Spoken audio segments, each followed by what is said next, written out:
한밤중 낯선 응급실의 하얀 조명이 박정수님을 비추고 있었습니다. 숨이 턱턱 막히고 가슴은 돌덩이처럼 무거웠습니다. 그 순간 정수님은 문득 떠오른 생각 하나에 온몸이 떨렸습니다. 혹시 나도 이렇게 가는 건가? 그렇게 심장에 문제가 있다는 이야기를 들었을 때 정수님은 아내가 세상을 떠났던 그날을 떠올렸습니다. 건강검진 한 번 미루다가 결국 손을 놓게 되었던 그날을요. 그날 이후 정수님은 자신에게 묻기 시작했습니다. 나는 정말 건강한가? 그냥 늙어가는 건 줄만 알았는데 이게 병의 시작일 수도 있겠구나. 이 영상을 끝까지 보시면 여러분도 지금까지 몰랐던 남자의 수명 단축 습관들을 알게 되실 겁니다. 구독과 좋아요를 눌러주시면 앞으로도 생활 속 알찬 건강 정보를 빠르게 받아보실 수 있습니다. 안녕하세요. 저는 오늘 정수님의 이야기를 통해 많은 퇴직 남성분들이 놓치기 쉬운 건강의 위험 신호들을 함께 짚어보려고 합니다. 그 누구보다 열심히 살아오셨고 아직은 멀쩡하다고 느끼실지 모르지만 사실 건강이 무너짐은 대부분 조용히 그리고 아주 오래 전부터 시작되고 있습니다. 박정수님은 퇴직 후 아침이 오면 침대 옆에 놓인 리모컨을 가장 먼저 집었습니다. 텔레비전을 켜고 커피를 타와 다시 자리에 앉는 것이 하루의 시작이었습니다. 점심은 대충 편의점 도시락으로 때웠고 오후엔 졸음이 몰려와 소파에 눕는 날이 많았습니다. 하루 중 발걸음을 옮기는 시간은 화장실이나 부엌을 오가는 몇 분이 전부였습니다. 그렇게 몇 년이 흘렀을 무렵 정수님은 무릎이 뻐근하다는 느낌을 받기 시작했습니다. 처음엔 나이 들면 그럴 수도 있지라고 넘겼습니다. 하지만 어느 순간부터는 계단을 오를 때 무릎이 꺾이고 아침마다 손발이 저릿하게 저리는 현상이 반복되기 시작했습니다. 건강검진 결과는 충격적이었습니다. 공복 혈당 수치가 이미 당뇨병 기준을 넘었고 혈압과 콜레스테롤도 위험 수준이었습니다. 의사는 운동 부족이 주요 원인입니다 라고 말했지만 정수님은 납득이 되지 않았습니다. 별다르게 아픈 곳도 없고 그냥 집에 있는 것뿐인데요. 하지만 문제는 바로 그 집에만 있는 생활이었습니다. 하루 종일 앉아만 있으면 다리 근육이 점점 약해지고 혈액순환도 느려져 혈당과 혈압이 조절되지 않게 됩니다. 실제로 최근 연구에 따르면 하루 8시간 이상 앉아있는 생활을 지속하는 사람은 조기 사망 위험이 2배 이상 높다는 보고도 있습니다. 격렬한 운동을 하지 않아도 괜찮습니다. 중요한 건 매일 몸을 조금이라도 꾸준히 움직이는 것입니다. 예를 들어 아침 식사 후 10분간 동네를 천천히 산책하는 것만으로도 혈액순환이 개선되고 인슐린 저항성이 줄어들어 당뇨병 예방에 도움이 됩니다. 또한 근육은 나이가 들수록 매년 1%씩 줄어들기 때문에 이를 유지하기 위한 근력 운동도 필요합니다. 정수님은 처음엔 운동을 힘들어 하셨지만 침대 옆에 의자를 두고 매일 아침 10번의 의자 스쿼트를 실천하기 시작했습니다. 그것만으로도 계단 오를 때 무릎 통증이 줄어들고 몸에 활력이 생기기 시작했습니다. 몸을 움직인다는 건 단지 운동을 한다는 의미만이 아닙니다. 건강의 방향키를 다시 손에 쥐는 일입니다. 여러분도 혹시 지금 앉아 계시다면 일어나 창밖을 내다보며 다리를 한번 풀어보시는 건 어떠실까요? 그것이 바로 건강을 되찾는 첫 번째 걸음이 될 수 있습니다. 박정수님은 젊을 때부터 소주 한두 잔은 빠지지 않았습니다. 일할 때는 회식 자리에서, 퇴직 후에는 습관처럼 저녁 식사 후 텔레비전 앞에 앉아 반주를 즐겼습니다. 하루에 한 잔 정도야 뭐 해롭겠어? 라는 생각이 머릿속 깊이 자리 잡고 있었죠. 그런데 어느 날 건강검진 결과를 본 정수님은 잠시 말문이 막혔습니다. 간 기능 수치가 기준치를 훌쩍 넘고 있었던 겁니다. 담당 의사는 말했습니다. 지금처럼 계속 술을 드시면 지방간이 간염으로 그리고 간경변으로 진행될 수 있습니다. 지금부터라도 조심하셔야 합니다. 정수님은 어리둥절했습니다. 자신은 적당히 마신다고 생각해 왔기 때문입니다. 하지만 문제는 정수님의 몸이 이미 예전과 같지 않다는 것이었습니다. 나이가 들수록 간의 해독 능력은 점점 떨어지고 알코올을 처리하는 속도도 느려집니다. 젊었을 땐 괜찮던 양이 이제는 간에 큰 부담이 되고 있었던 겁니다. 술이 간에 미치는 영향은 생각보다 큽니다. 반복적인 음주는 간세포에 염증을 일으켜 지방간을 유발하고 이것이 반복되면 간경변이나 간암으로 이어질 수 있습니다. 특히 한국인 중에는 알코올 분해 효소가 약한 체질을 가진 분들이 많아 그 위험이 더욱 높습니다. 또한 술은 간뿐 아니라 전신에 영향을 미칩니다. 혈압을 올리고 심근경색과 뇌졸중 위험도 증가시키며 수면의 질도 악화시킵니다. 정수님 역시 술을 마신 날엔 밤중에 자주 깨고 아침엔 몸이 무거웠습니다. 그때서야 그는 술이 단지 기분 좋게 해주는 것만은 아니라는 걸 실감했습니다. 그렇다면 어떻게 하면 술과 건강하게 거리를 둘 수 있을까요? 우선 휴관일을 만드는 것부터 시작하는 것이 좋습니다. 정수님은 일주일 중 수요일과 토요일을 금주일로 정하고 그날은 따뜻한 허브차를 마셨습니다. 처음엔 허전했지만 몸이 가벼워지는 느낌에 점차 익숙해졌습니다. 또한 음주량 점검도 필요합니다. 예를 들어 소주는 한 병, 맥주는 500ml 이하가 적정량으로 권장됩니다. 이것보다 더 많이 마신다면 이미 몸에는 과도한 부담이 되고 있을 가능성이 큽니다. 정수님이 특히 효과를 봤던 건 해독차였습니다. 민들레 뿌리, 결명자, 감초를 달인 차를 매일 식후에 마신 것인데 실제로 복부 팽만감이 줄고 피로감이 개선되었습니다.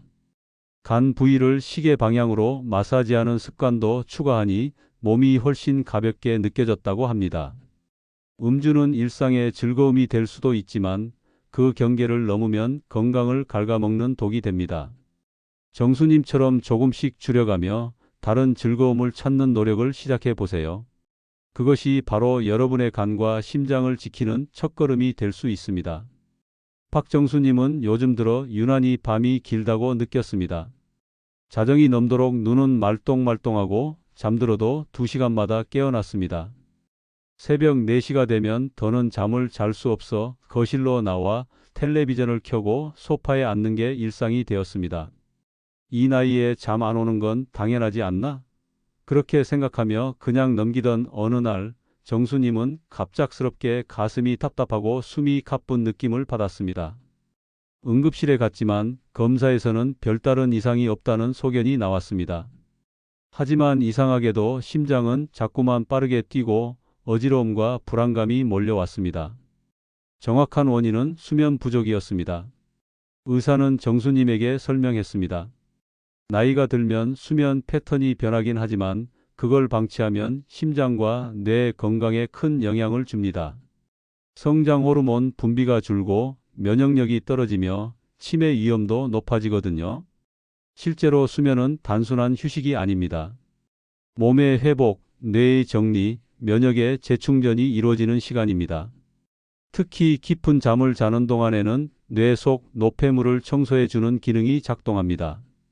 그런데 정수님처럼 만성적으로 잠이 부족하면 이 기능이 마비되면서 기억력 저하, 우울감, 혈압 상승까지 이어질 수 있습니다. 정수님은 밤이 되면 더 심한 불안을 느끼곤 했습니다. 혹시나 무슨 병 걸린 건 아닐까? 라는 생각이 들면서 자꾸만 뒤척였습니다. 그럴수록 수면의 질은 더욱 나빠졌고 낮 동안에도 집중이 되지 않아 일상생활마저 무기력해졌습니다. 그 변화의 시작은 잠들기 전 작은 습관을 바꾸는 것이었습니다. 정수님은 우선 스마트폰을 침실 밖으로 내보냈습니다. 침실 조명은 부드러운 간접등으로 바꾸고 취침 30분 전에는 라디오에서 잔잔한 클래식 음악을 틀었습니다. 또한 매일 같은 시간에 잠자리에 들고 같은 시간에 일어나는 수면 리듬을 만들기 시작했습니다. 초반에는 새벽에 깨는 일이 여전했지만 한 달쯤 지나자 새벽 4시가 넘도록 깨지 않고 자는 날이 많아졌습니다. 정수님이 가장 효과를 봤다고 느꼈던 방법은 미지근한 욕조 목욕이었습니다. 저녁 8시에 10분간 몸을 따뜻한 물에 담그고 나면 체온이 서서히 내려가면서 자연스럽게 졸음이 왔습니다. 그 덕분에 수면의 질도 점차 회복됐습니다. 잠을 잘 자는 것은 단순한 기분의 문제가 아니라 몸 전체의 균형과 직결되는 문제입니다. 여러분도 혹시 이 나이에 잠이 오겠어? 라고 체념하고 계시진 않으신가요? 그 체념을 조금만 바꿔보면 건강이 조금씩 돌아오기 시작합니다. 오늘 밤부터라도 조명을 조금 어둡게, 음악을 조금 잔잔하게, 잠자리에 드는 시간을 30분만 앞당겨 보세요. 그 작지만 따뜻한 변화가 여러분의 뇌와 심장을 다시 살릴 수 있습니다. 박정수님이 아내를 떠나보낸 지도 벌써 4년이 지났습니다. 처음엔 슬픔보다 어색함이 더 컸습니다. 혼자 밥을 먹고 혼자 잠드는 일상이 익숙해지려면 시간이 필요했습니다. 어느 날 며칠 동안 누구와도 말을 섞지 않았다는 걸 깨달았을 때 정수님은 조금 이상한 감정이 밀려오는 걸 느꼈습니다. 말벗이 없다는 게 이렇게 무거운 일일 줄은 몰랐습니다. 정수님은 처음엔 혼자가 오히려 편하다고 생각했습니다. 간섭도 없고 시간도 자유롭고 집안은 조용했습니다. 하지만 점점 몸이 무거워졌고 식사는 자꾸 거르기 시작했습니다. 입맛도 없고 밥을 차리는 게 귀찮아 컵라면으로 끼니를 때우는 날이 많아졌습니다. 그러다 어느 날 가까운 병원에서 정기검진을 받았는데 체중은 5kg이나 줄어 있었고 면역 수치도 눈에 띄게 떨어져 있었습니다. 의사는 조심스럽게 정수님께 물었습니다. 요즘 혹시 우울하거나 기운이 없으신가요? 그제야 정수님은 자신이 고독이라는 병에 걸려 있었음을 깨달았습니다. 고독은 단순한 감정이 아닙니다. 수많은 연구에서 고독이 면역 기능을 약화시키고 암과 심장병, 치매 위험까지 높인다는 결과가 나왔습니다. 특히 남성의 경우 정년 이후 급격하게 인간관계가 줄어드는 경우가 많아 그 영향은 더 큽니다. 정수님도 그런 케이스였습니다. 회사에서의 인간관계가 사라지고 친구들과도 점점 연락이 뜸해졌습니다. 자녀들도 각자의 삶에 바쁘고 손주들과도 자주 보지 못하게 되자 하루가 무의미하게 흘러가기 시작했습니다. 하지만 정수님은 어느 날 우연히 들른 동네 복지관에서 노래 교실을 발견하고 반신반의하며 등록하게 됩니다. 처음엔 그저 구경만 하려 했지만 옆자리에 어느 분이 다음 주에 같이 나와요. 라고 건네준 인사에 마음이 열렸습니다. 그 후 매주 수요일 아침 정수님은 노래 교실에 나가고 연습곡을 연습하느라 집에서도 콧노래를 흥얼거리게 됐습니다. 누군가와 함께 무언가를 한다는 것, 그것만으로도 삶의 리듬이 달라졌습니다. 정수님은 말합니다. 사람이 그립지 않다고 생각했는데 사실은 내가 먼저 다가갈 용기를 잃고 있었던 거였어요. 그렇게 정수님은 고독이라는 이름의 병을 스스로 치료하기 시작했습니다. 여러분도 혹시 요즘 누군가와 대화한 기억이 오래전인가요? 그렇다면 아주 작은 계기 하나를 만들어 보세요. 동네 마실, 도서관, 지역 모임, SNS 취미 그룹도 좋습니다. 말 한마디, 눈빛 한 번이 우리의 뇌를 자극하고 마음을 살리는 생명줄이 될 수 있습니다. 고독은 방치하면 병이 되지만 극복하면 삶이 됩니다. 정수님처럼 아주 작은 인사 하나로 그 무게를 덜어보시는 건 어떠실까요? 퇴직 후 박정수님은 어느새 담배에 손이 다시 가고 있었습니다. 젊은 시절 한때 피우다 끊었던 담배였지만 혼자 지내는 날이 길어지면서 자꾸만 손이 갔습니다. 밥 먹고 나서 한 대쯤은 괜찮잖아. 스트레스도 좀 날아가고. 그렇게 정수님은 하루 두세 개비를 피우기 시작했습니다. 하지만 몇 달이 지난 어느 날 갑작스런 흉통이 찾아왔습니다. 식사를 하던 중 가슴을 짓누르는 듯한 통증과 함께 식은 땀이 흘렀습니다. 결국 119를 부르고 응급실로 실려갔습니다. 다행히 심근경색 직전에서 막을 수 있었지만 의사의 말은 충격적이었습니다. 담배 때문일 가능성이 큽니다. 지금 당장 끊으셔야 합니다. 정수님은 처음엔 믿기지 않았습니다. 고작 몇 개비로 그런 일이 생긴다고요? 하지만 의사는 말했습니다. 흡연은 개수보다도 축적입니다. 지금 피우시는 건 이전의 위험을 더하는 것일 뿐입니다. 담배 연기에는 수천 가지의 유해 물질이 들어있고 그중 발암 물질도 수십 종 이상입니다.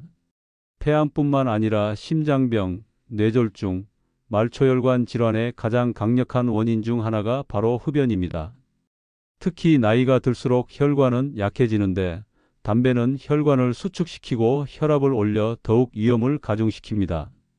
정수님은 과거에 담배를 끊은 경험이 있었기에 다시 한번 해보자고 결심했습니다.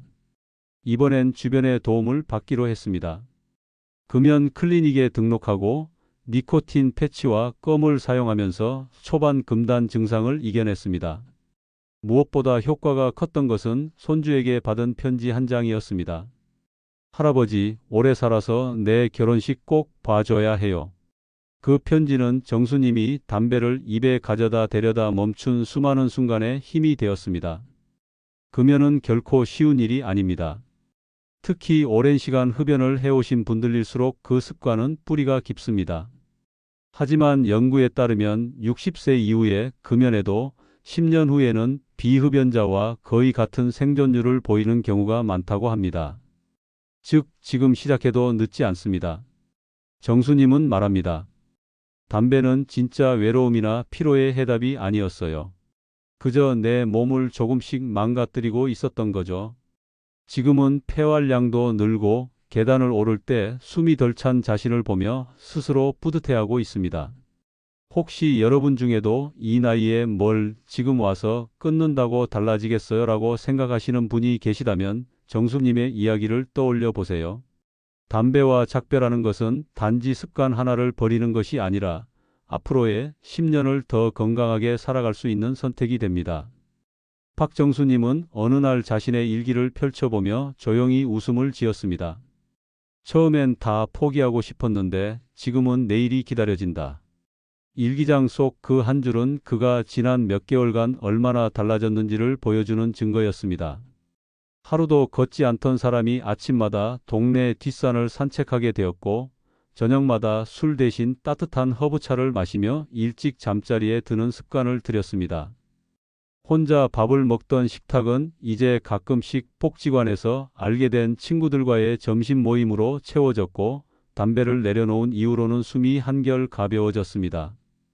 정수님은 말합니다. 나는 지금 더 늦게 태어난 것 같아요. 그 전에 나는 그냥 흘러가는 시간이었는데 지금은 하루하루를 살아내는 기분이에요. 오늘 영상에서 말씀드린 5가지 습관은 결코 낯선 것이 아니었을 겁니다. 수면 부족, 흡연, 고독, 음주, 운동 부족. 아마도 여러분의 삶 속 어딘가에 이미 익숙하게 자리하고 있는 것들일지도 모릅니다. 그리고 이 나이에 머리라는 생각으로 그냥 넘기셨던 적도 있으실 겁니다. 하지만 건강은 특별한 약이나 고가의 장비가 지켜주는 것이 아닙니다. 그저 하루 10분의 움직임, 저녁 한 잔을 포기하는 결심, 친구에게 전화를 걸어보는 용기, 조명을 끄고 책을 펼치는 작은 습관. 바로 그런 사소한 선택들이 쌓여 우리 몸을 다시 회복시키고 인생을 다시 살아가게 만듭니다. 혹시 오늘 이야기 중에서 저건 내 얘기네 하는 부분이 있으셨다면 그것이 바로 시작입니다. 오늘부터 아주 작은 것 하나만 실천해 보세요. 침대 옆에 스마트폰 대신 시계를 두고 아침에 커피 마시기 전 5분간 스트레칭을 하시고 지난달 안부를 못 전한 친구에게 전화를 걸어보세요. 정수님이 그랬듯이 여러분도 변화할 수 있습니다. 지금 이 순간이 앞으로의 10년을 결정짓는 출발점이 될 수 있습니다. 내가 생각보다 건강하구나라는 말, 하루가 가뿐해졌네라는 느낌.